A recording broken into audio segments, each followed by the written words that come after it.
Hi, everyone. My name is Amy Lloyd from Ascension Wellness. I am a life and trauma recovery coach, and I am here today with Shannon Dawn.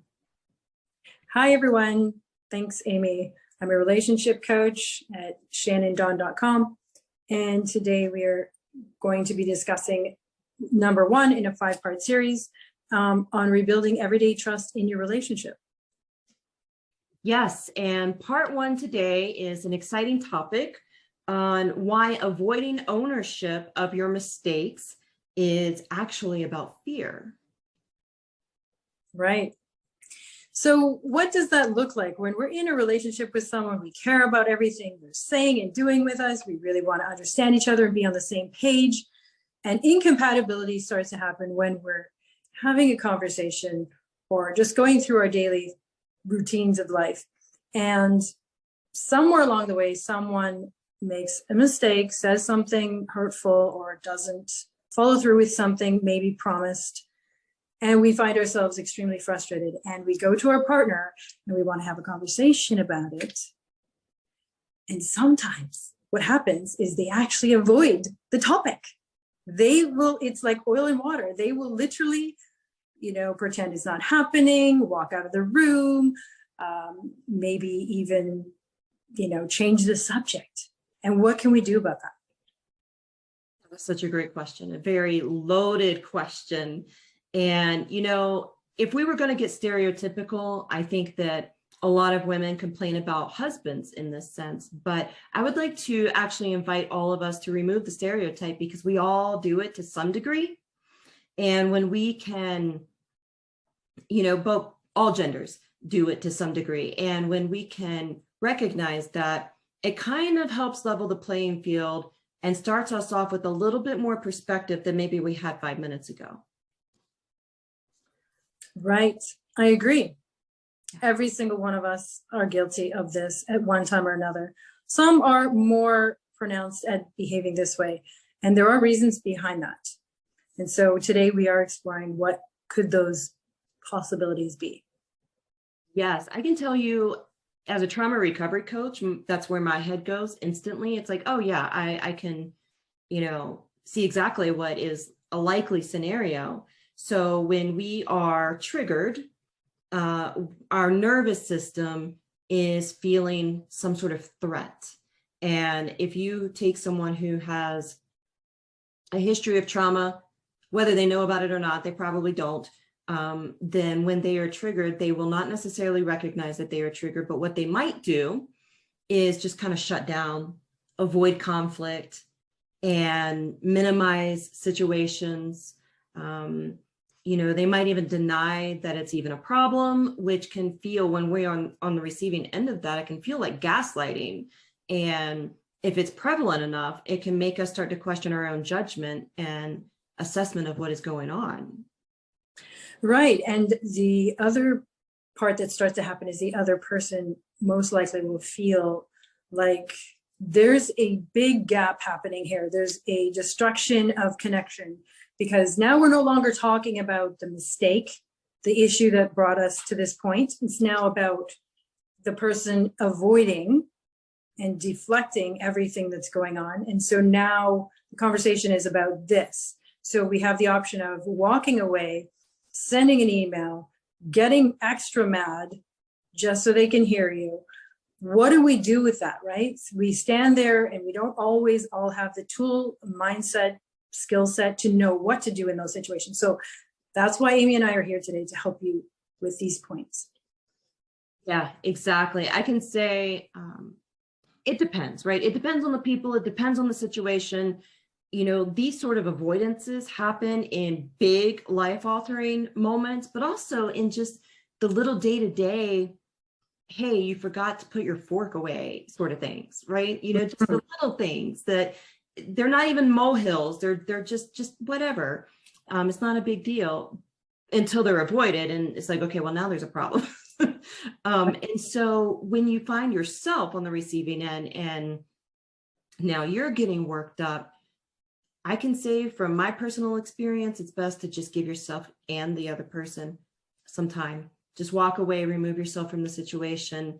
and revisit when you are both feeling calmer and more engaged.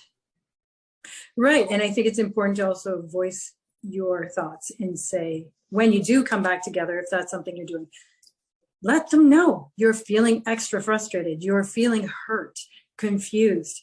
You know, how are we going to get through this moment together? Because I'm not feeling like we're on the same page. It's very critical to be extraordinarily clear with your communication. If the person is still avoiding, they may suffer with, you know, just a serious trauma or some way of not acknowledging reality, right? We don't really know and we can't blame. But again, at that point, we have to start thinking, okay, are we going to accept this? Are we going to, negotiate some rules and regulations around this? So this, whatever this is going on now is not going to happen again. We need to figure that out for ourselves, right? That's such a good point. It sounds like what you're saying is reminding me of boundaries, right? Deciding for ourselves, where are our boundaries? You know, how pervasive is this problem? Is it a once in a while thing that's not that big a deal in the grander scheme of things? Or is it really pervasive and you're feeling it more and more? Is it starting to wear you down? Is it, causing you to have to choose yourself, your authenticity, or your partner? And because you can't get on the same page and, enough of the time. And that is some really tough work. It's really hard to be able to make those sort of decisions when you really just want the connection. Right. That's exactly what we all want. We want to be so close with the people we care about the deepest. And it hurts so much when there's this space that we can't figure out. Of course, it can be shifted and changed. Everyone can figure it out and move forward.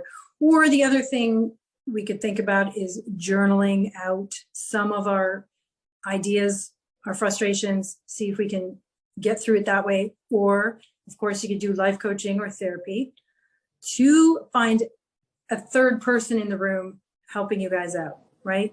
Maybe a different way of communication will help enhance the healing.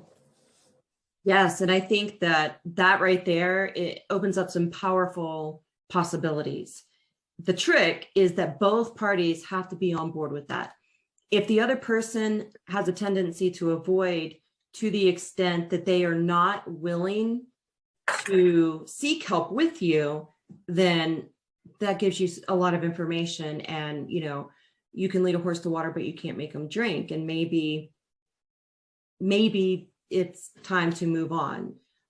However, even if they cannot see what the problem is, if they can at least acknowledge that you were saying you're experiencing a problem and you want them to partner with you and go seek outside help and mediation, as long as they are willing to do that, then there is all the hope and possibility in the world. Absolutely. And I think it's important for us to always remember that ourselves and our partners do need to grow, be mature, be playful, be mysterious, keep the fun going. Don't get all bogged down with these crazy moments if it's not too critical. If it becomes overwhelming and you just can't take it any longer and it's compounding, then definitely seek some help, either personally or as a couple. And then again, as Amy had said, perhaps the only solution is, maybe leaving the relationship. I love that. What you just offered, Shannon, is an invitation to be fully alive in the relationship. Yes, we're talking about a difficult situation right now. And in some relationships, it might be too pervasive to the point of, approaching trauma, right? And in other situations, it might not be, in which case there's a lot of room to work with it and to heal together. But what you just said is to keep the fun in the mystery and keep all the parts of both of you that make the whole relationship beautiful.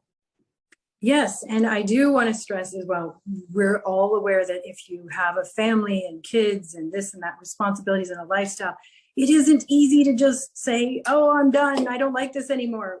that's not the point we're trying to make. We want to make it clear that we do hope the best for everyone involved. We want you to work on it as much as you possibly can. Give everything a chance. And I would say give it a good 6 months, of real work. Try to find different ways of finding a remedy between the two of you.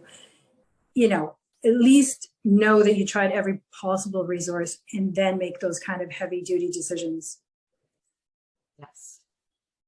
Yeah. So Shannon, that was a great exploration. I think that we really arrived at some hopeful points to leave our audience with.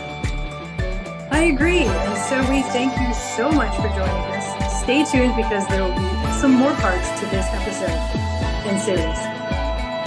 See you next time. Bye-bye.